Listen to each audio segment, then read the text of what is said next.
అయిన తర్వాత మనం ఇంప్యూర్ అవుతాం, ఓవర్ థింక్ చేస్తామని కాదు. కాకపోతే ఇంకొక చిన్న ఎగ్జాంపుల్, ఒకవేళ నేను ఇప్పుడు నార్మల్ గా సోలో ట్రిప్ అయినా కూడా నేను వెళ్ళగలుగుతా బయట.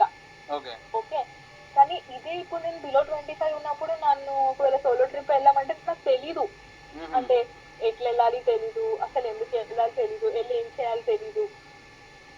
అంటే గ్రోత్, మనకి ఏజ్ పెరుగుతా ఉంటే గ్రోత్ పెరుగుతూ ఉంటది, మైండ్ సెట్ మారుతూ ఉంటది.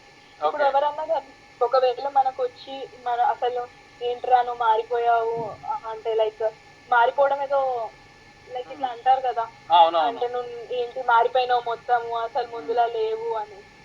ఒకవేళ ఎవరైనా మారిపోకుండా అట్లే ఉంటేనే మనం బ్యాడ్ అని ఫీల్ అవ్వాలి, ఎందుకంటే వాడు అప్గ్రేడ్ అవ్వట్లేదు. చేంజ్ అనేది ఇన్ఇవిటబుల్, ఇప్పుడు చేంజ్ కావాలి. ఇప్పుడు నేను 21 years ఉన్నప్పుడు ఎట్లా ఆలోచించినానో ఇప్పుడు కూడా అట్లే ఆలోచిస్తున్నా అంటే నేను పెరిగి వేస్ట్ కదా.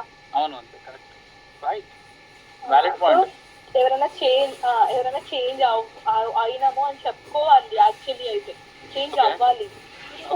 ఇంకొక ఎగ్జాంపుల్ నా ఫ్రెండ్ ది, లైక్ ఇది ఇంట్రెస్టింగ్ ఉంటది కొంచెం. నా ఒక ఫ్రెండ్ ఉండే, అమ్మాయి నా ఫ్రెండ్, అబ్బాయి కూడా నాకు ఫ్రెండే కానీ